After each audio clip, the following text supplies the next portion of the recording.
সালাম আলাইকুম গাইজ, আমি হচ্ছে সাকিব। আপনাদের মাঝে রাত্রে 1:18-তে চলে আসলাম ভিডিও নিয়ে, কারণ আমি এখন ক্ষুধার্ত। তাই আমি নুডলস রান্না করার জন্য কিচেনের দিকে যাচ্ছি। তাই ভাবলাম সাথে আপনাদেরকেও নিয়ে যাই। আমি এখন রান্না করব মিস্টার নুডলস। অলরেডি আমি রান্না শুরু করে দিয়েছি। আর হ্যাঁ, অবশ্যই আপনারা আমার এই ভিডিওটাকে কেউ খারাপভাবে নেবেন না। অলরেডি আমি ফ্রাই প্যানটা বসিয়ে দিয়েছি। এখন আমি অ্যাকোয়াফিনার পানিটা ঢেলে দিব। আমি আবার লাইনের পানি ইউজ করি না, কারণ হচ্ছে আপনারা অনেকেই জানেন সৌদিতে লাইনের পানি ইউজ করলে পাথর হওয়ার সম্ভাবনা থাকে।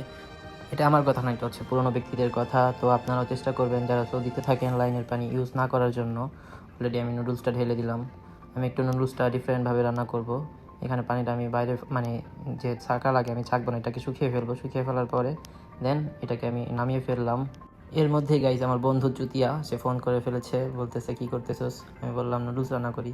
তো তাকে একটু ভিডিওতে নিয়ে নিলাম। সে আমার অডিয়েন্সের উদ্দেশ্যে হাই বলে দিল, আমিও তাকে বাই বলে দিলাম, কারণ আমার কুকিংটা কন্টিনিউ করতে হবে। অলমোস্ট তেল ঢেলে দিচ্ছি, এখন হচ্ছে আপনার পেঁয়াজগুলো ঢেলে দিলাম, সাথে মরিচগুলো দিয়ে দিব। নুডলস গাইজ কম বেশি সবাই রান্না করতে পারে, তারপর একটু দেখে নেন আমার রান্না বলে কথা স্পেশাল। দেন টমেটোগুলো ঢেলে দিলাম। কেউ আবার মাইন্ড করবেন না আমার ভিডিওতে ভয়েস, কারণ হচ্ছে কী ভয়েস দিব আমি নিজেও বুঝতেছি না। তাই যা মন চাইতেছে তাই বলতেছি।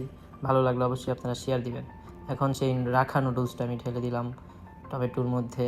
আপনারা হয়তো অনেকেই সেই তাহেরি হুজুরের ঢেলে দেওয়ার ডায়লগটা ভুলে গেছেন, বাট আমি ভুলি নাই। যাই হোক গাইস, বলতে বলতে শেষ পর্যায়ের দিকে চলে আসলাম। মশলাটাও ঢেলে দিলাম।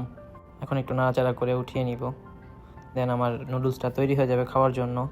আপনারা আবার কেউ এই নুডলসের মশলার প্যাকেটটাকে অন্য মাইন্ডে নেবেন না, কারণ এটা মিস্টার নুডলসের মশলা। যাই হোক গাইস, আমার নুডলসটা অলমোস্ট শেষ পর্যায়ের দিকে, তাই ভাবলাম একটু জুম করে ভিডিও করি, আপনারা একটু দেখেন কেমন লোভনীয় স্বাদে তৈরি হয়ে গেছে mister noodles. Almost guys serve করা হয়ে গেছে, তাই আপনাদের লাস্ট মুহূর্তে একটু দেখায়া দেই ভিডিওটা। আপনাদের যদি আমার ভিডিওটা অবশ্যই ভালো লেগে থাকে তাহলে একটি শেয়ার, একটি লাইক আর হচ্ছে সাবস্ক্রাইব করতে ভুলবেন না আমার নুডলসের ভিডিওটা। আল্লাহ হাফেজ।